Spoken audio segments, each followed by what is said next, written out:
coup, je voulais m'assurer que j'ai bien compris. Donc, pour vous, donc l'âme vient expérimenter en fait une certaine blessure parce qu'elle a besoin de passer par cette expérience-là pour retourner vers de la conscience. Enfin, c'est un petit peu flou pour moi en fait. Je l'entends bien. Les blessures, comme je l'ai dit ce matin, elles ne sont pas linéaires. Selon votre vécu d'enfant, vous allez avoir vécu à travers la relation de vos parents des choses plus ou moins agréables, et selon ça, ça va structurer votre manière d'aborder la vie, et ce sont les blessures. Vous pourriez penser, en tant que personne, que si vous aviez eu d'autres parents, d'autres situations, vous n'auriez pas ces blessures. Voyez ? Donc, à partir de là, vous allez rentrer sur une volonté de vous libérer de ça. Tandis qu'en réalité, ce que vous vivez en tant que personne, c'est un choix bien précis de la conscience qui a choisi et qui vous a choisi pour vivre une expérience bien particulière. Donc elle va choisir le pays, elle va choisir la nationalité, elle va choisir votre famille, vos croyances, votre religion, tout ça pour être sûr que vous allez lui permettre de vivre tout ce dont elle a besoin. Et elle a besoin de ça pour pouvoir se libérer de l'inconscience, pour augmenter sa capacité de conscience, c'est-à-dire redevenir pure conscience. Donc tout est un choix de la conscience, et vous, vous le vivez au détail près. C'est clair? Allez-y, si je vous c'est... suis intellectuellement, mais au niveau du ressenti,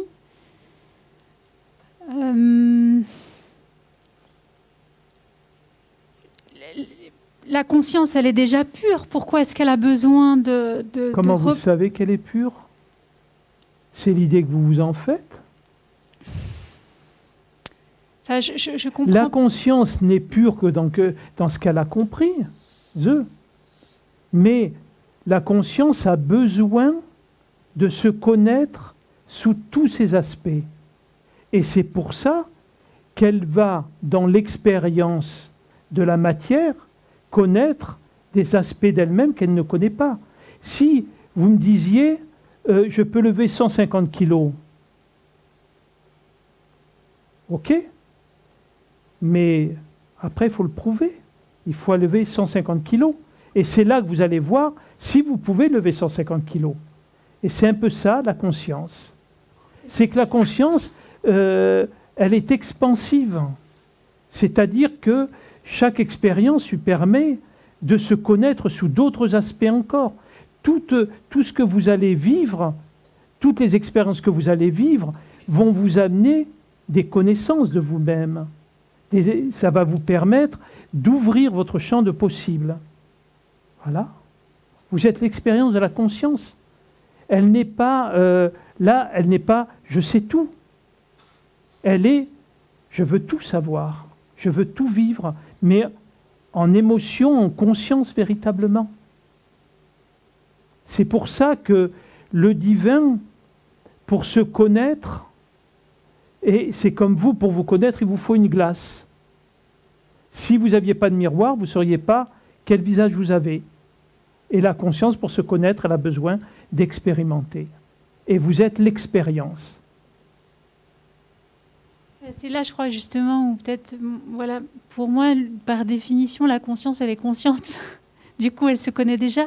Et non, elle se connaît pas. Du coup, c'est là où La conscience, quand elle n'est pas dans une forme, elle n'a pas conscience d'être. Quand vous êtes dans le sommeil profond, hein, est-ce que vous vous en rappelez? Personne, voilà. Et la conscience n'a conscience d'elle-même que dans la forme. Dès que elle n'est plus dans la forme, quelle que soit la densité de la forme, elle n'a plus conscience d'elle-même.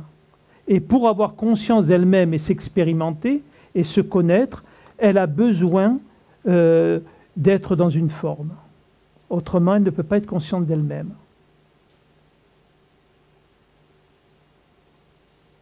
C'est d'ailleurs pour ça que vous-même, vous ne pouvez pas rester 3 jours assis sur une chaise, sans bouger, sans rien faire. Vous avez besoin d'expérimenter. Vous avez besoin de faire. Vous avez besoin d'agir. Et pourtant, vous vous connaissez. Pourtant, vous avez conscience de vous-même. Mais vous avez besoin d'expérience quand même. Et la conscience, c'est la même chose. Est-ce que vous voyez mieux? Oui, je comprends. Je laisse le plaisir. Voilà. Comprenez bien ça. La conscience n'a pas conscience d'elle-même. Quand elle se manifeste pas dans la... Exactement. Elle n'a conscience d'elle que lorsqu'effectivement, elle se manifeste dans une forme. Si la forme s'est révélée, elle reste dans le sans forme, mais si elle ne s'est pas révélée, immédiatement, quand vous décédez, immédiatement le corps astral reproduit une image de vous-même. Alors c'est l'âme en fait. Qu'est-ce qui différencie l'âme de la conscience? Oui, le micro. Parce que je comprends le désarroi, mais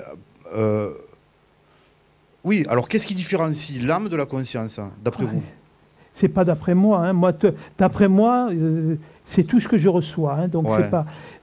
l'âme et la conscience, c'est 2 choses différentes. Ce que j'exprimais un petit peu tout à l'heure, quand j'ai parlé, il y a l'étincelle divine, qui est effectivement ce qui est dans la source.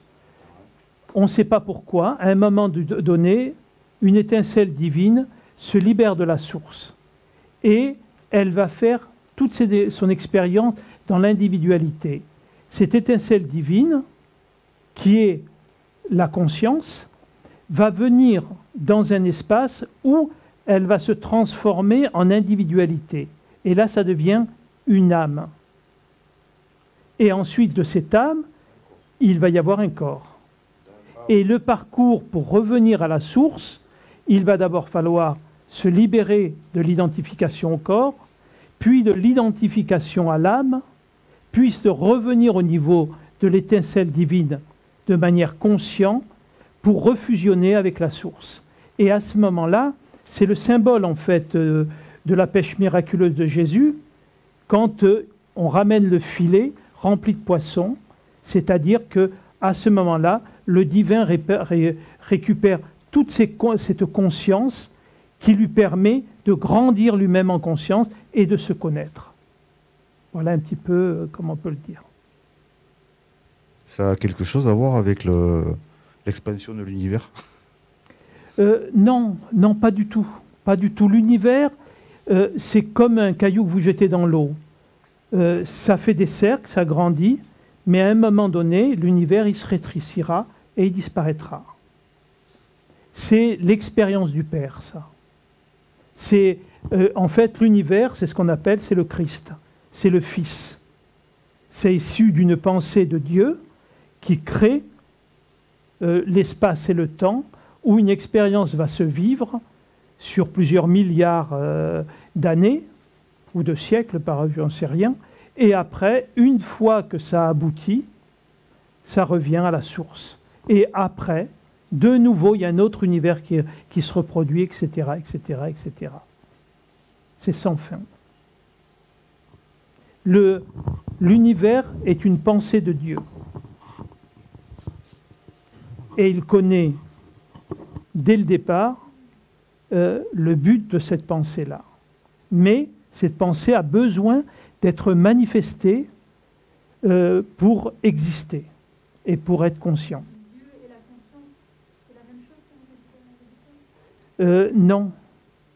La conscience est une émanation du divin, mais le divin, on ne sait pas ce que c'est.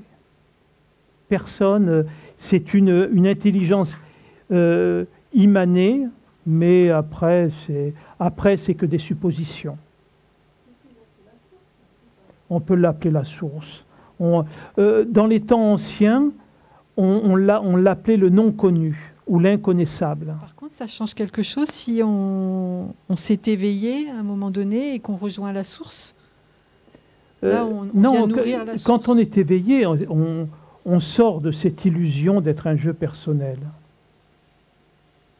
Donc, il y a ce phénomène de la séparation disparaît. On retrouve ce sentiment unitaire. Et après, on vit ce qu'est à vivre, le temps que l'on a à vivre dans un corps. Oui, mais il faut qu'on meure. Ah, d'accord. La source autrement, du coup, oui, d'accord, je comprends. Le micro. Pardon. Oui, je disais donc que quand on décède, on rejoint la source, donc. Non. Non, pas encore. L'éveil dans la forme humaine, c'est simplement que on révèle la conscience incarnée. Et il y a une dissolution du jeu personnel et de la croyance en une individualité. Donc, quand le corps a fini, a épuisé son capital énergétique, cette conscience individuelle se libère et le corps astral va disparaître aussi. C'est-à-dire, toute la forme disparaît. Et à ce moment-là, on va sur un autre plan qui n'est pas un plan qui est matérialisé comme ici, mais l'expérience de la conscience continue. Et avant que cette conscience rejoigne complètement la source, il faut encore beaucoup de chemin. La route, elle n'est pas finie. On va sur quel autre plan ? Il y en a des quantités. Entre une personne lambda, vous allez sur le plan de l'astral, pas le bas astral, l'astral juste au... Donc, il n'y a pratiquement aucune différence. C'est-à-dire, vous décédez, hop, et vous vous retrouvez comme si vous étiez identiques. Ça change strictement rien, parce que vous êtes tellement identifiés que l'esprit reconstitue immédiatement la forme. Comme quand vous rêvez la nuit, hein. Quand vous réveillez la nuit, immédiatement, vous avez la même image que vous avez quand vous êtes vivante. C'est exactement pareil. Attendez, prenez le micro.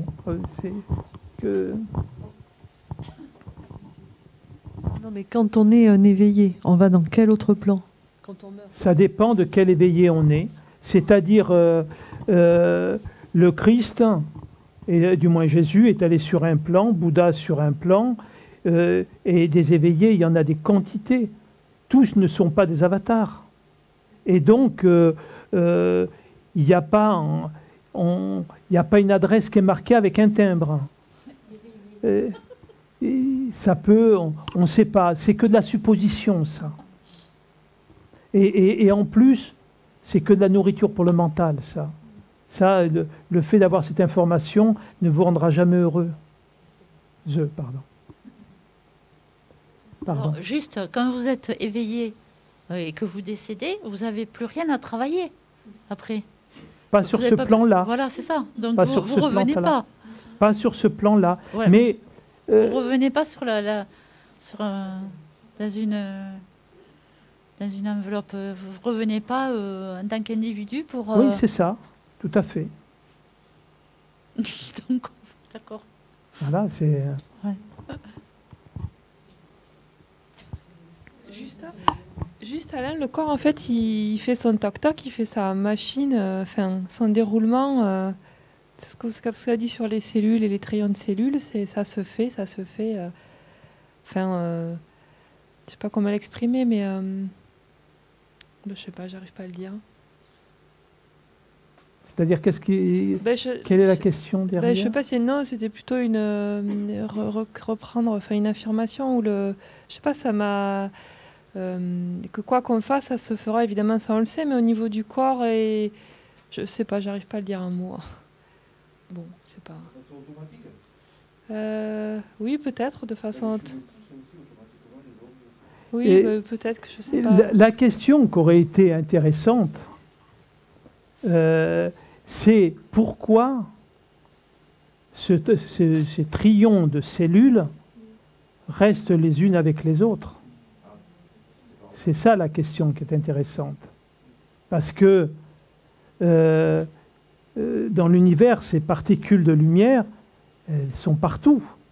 Pourquoi, effectivement, elles se conglomératent et forment un individu? C'est ça qui est intéressant. Voilà, c'est ça. Et c'est la conscience individuelle. Pour vivre une expérience. Tout à fait.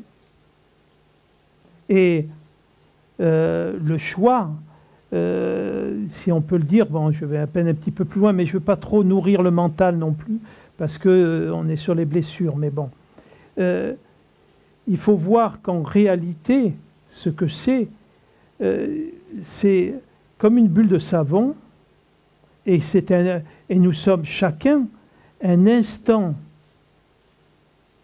de l'univers qui est enfermé dans un espace de conscience, et cet espace de conscience va devenir pure conscience par le fait d'expérimenter. Et on le comprend mieux pour expliquer ce que je viens de dire sur un thème astral.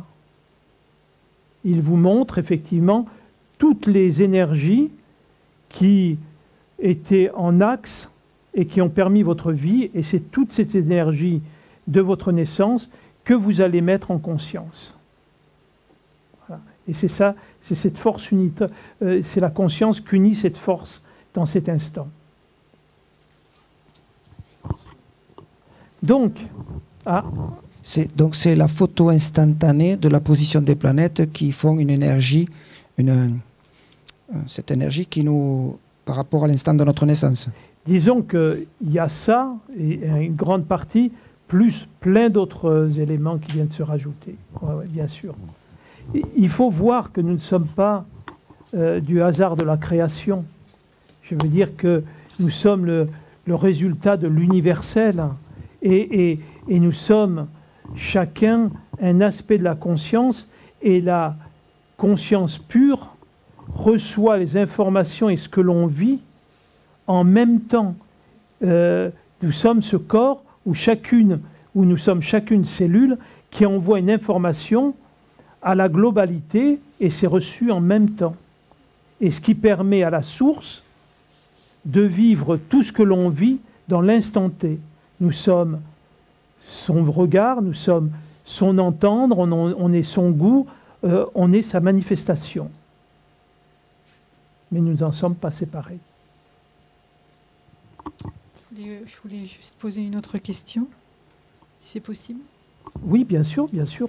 Tout à l'heure, on disait que la conscience, enfin c'est ce que j'ai compris, que la conscience avait besoin d'expérience donc pour s'éprouver, et qu'elle choisissait le pays, la famille, enfin voilà, les circonstances pour ces expériences. Est-ce que ça signifie du coup que tout est déjà déterminé? Ah, ça c'est certain, oui, bien sûr. Tout est déjà, donc on pourrait juste se laisser aller, quoi, puisque tout est déjà prévu dans... Oui, mais si vous ne vous laissez pas aller, parce que vous ne devez pas vous laisser aller, bien évidemment. C'est-à-dire que, est-ce que vous pensez que le personnage qui est dans votre rêve, quand vous rêvez, il a son libre arbitre, qui fait ce qu'il veut? Eh non. Il n'a pas de libre arbitre. C'est-à-dire qu'effectivement... Quand je crois faire un choix, en fait, je ne fais pas de choix. Non, vous faites, oui, le micro. Pardon. Vous faites le choix en partant de votre conditionnement génétique, biologique, physiologique, religieux, etc. Donc, effectivement, vous êtes un être totalement conditionné. Donc, quand vous pensez faire un choix, vous le faites en fonction de qui vous êtes. Et si vous étiez différente, vous feriez un autre choix. Vous êtes la marionnette de la conscience, vous n'êtes pas le marionnettiste. Quand vous avez envie de quelque chose, regardez à quel moment vous avez eu envie d'avoir envie. Vous Vous ne pouvez pas répondre à cette question.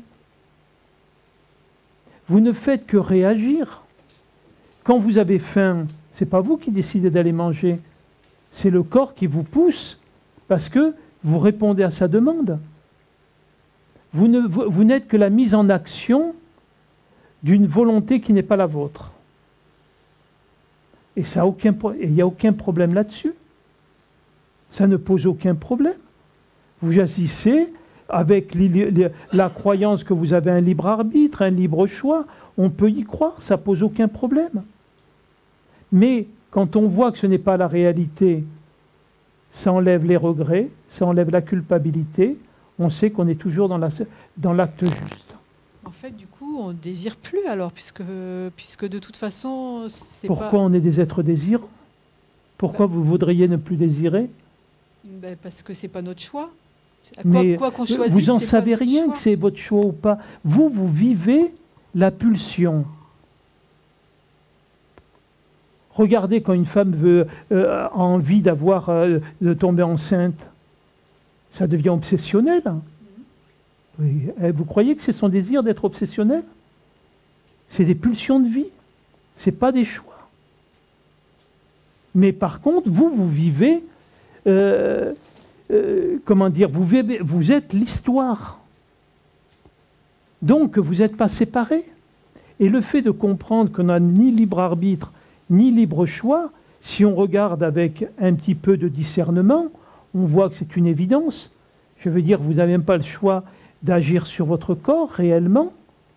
Donc ma présence ici, c'est pas... être ici. D'accord. C'est tout. Vous êtes toujours au bon endroit, toujours à l'endroit où vous devez être, au moment où vous devez l'être. Et ce n'est pas un problème, ce n'est pas une fatalité. C'est ça qui est à accepter en fait. Exactement. Et quand on peut voir ça, parce que si on est dans le regard, dans l'introspection, on voit que le libre arbitre ou le libre choix, c'est une absurdité. Qu'est-ce qu'on a choisi? Je veux dire, pensez à une bicyclette jaune. Vous allez voir que vous n'allez pas penser à un éléphant bleu. Parce qu'on vous a conditionné à savoir ce qu'était le jaune. Vous n'avez jamais décidé de ce qu'était le jaune. Une bicyclette non plus, etc. On n'est que dans des apprentissages, on ne fait que ça. Et on le vit sans aucun problème. Parce que ce qui est extraordinaire, c'est que l'histoire se déploie à fur et à mesure. Regardez, si on regarde, je parlais de l'astrologie, un astrologue pointu va vous dire à peu près tout ce que vous allez vivre en fonction de vos planètes. Si vous allez voir un voyant qui est pointu, il va vous décrire plein d'événements qui vont se produire dans votre vie. D'où ça sort? C'est que c'est déjà écrit. Et ce n'est pas un problème, au contraire. C'est une grâce de pouvoir se dire que ta volonté soit faite et non la mienne. Et tout va bien. Regardez, vous tombez amoureux de quelqu'un, vous construisez une vie, etc. Est-ce que vous avez choisi cette personne? Il y a des émotions, des sentiments qui font que vous vous unissez à cette personne, mais vous ne l'avez jamais décidé. Vous ne répondez qu'à ce qui se produit en vous. Et vous posez des actes à partir de ce qui se produit en vous. Si effectivement, dans votre vie, il n'y a pas de blessure de l'abandon, etc., vous allez vous comporter plus facilement, avec moins de peur, etc. Mais vous n'allez pas le décider. C'est comme ça. Et c'est ça qui est extraordinaire dans la vie. C'est que, pourquoi se préoccuper? Les choses se font, se déroulent. Quand vous devez agir, vous agissez, et voilà tout. Vous voyez? Il vous suffit de regarder avec tranquillité, vous le verrez. C'est pas un concept ce que je dis.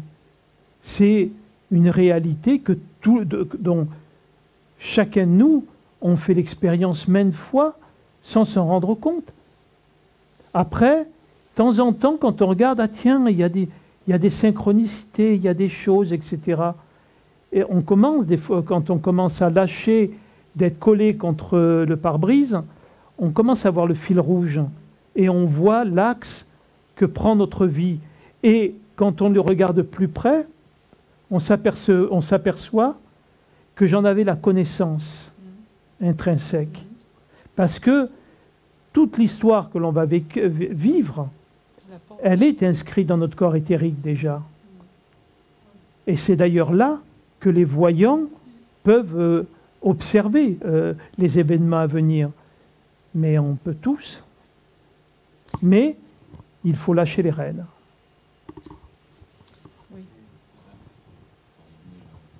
Oui, je finis une dernière question. On est toujours à la blessure de la maltraitance. Hein. Ouais, je comprends, mais je suis... Parce que ça rejoint ce que je disais, enfin, mon interrogation de ce matin, c'est-à-dire que c'est difficile à comprendre, parce que quelqu'un qui va être dans ce qu'on appelle le développement personnel ou des trucs comme ça, ou qui va se mettre à lire du Spinoza et compagnie, bon, ben, effectivement, je vis ce que je dois vivre, et puis, mais après, on a aussi des degrés de sensibilité et de la capacité de ressentir plus ou moins ce que nos conséquences sont chez les autres. Et on a peut-être l'impression de prendre des décisions. Mais si je sais que mon acte va nuire à autrui, bon, c'est du conditionnement. Hein, c'est ce que j'ai hérité de mes parents, et ainsi de suite. Mais je vais me dire, ou tout simplement, je vais écouter mon cœur et me dire, mais moi, j'aimerais pas qu'on me le fasse, ou je sais pas, ou je pense que ça va le faire souffrir. Mais ça... j'ai l'impression que je prends une décision. Oui, non, mais c'est... Mais si j'étudie des trucs qui me font croire que la liberté, c'est d'être... Oui, mais on ne va pas au bon endroit. Je veux dire, il est clair, tu vas vivre ce que tu dois vivre. Tu vas lire le livre que tu dois vivre. Tu vas être dans les doutes que tu dois avoir. Ça n'a aucune importance. C'est ton histoire. Et il faut vivre bien son histoire. Et petit à petit, en regardant entre les lignes, on s'aperçoit que c'est une histoire conditionnée. Et point final. Et qu'il n'y a aucun problème là-dedans. Ça fait partie de ce que nous avons à vivre. Jusqu'au bout d'un moment où on s'aperçoit que notre véritable nature, elle n'est pas celle-là. Elle est le témoin qui est présent dans cette histoire, mais qui n'est pas cette histoire. Et voilà tout.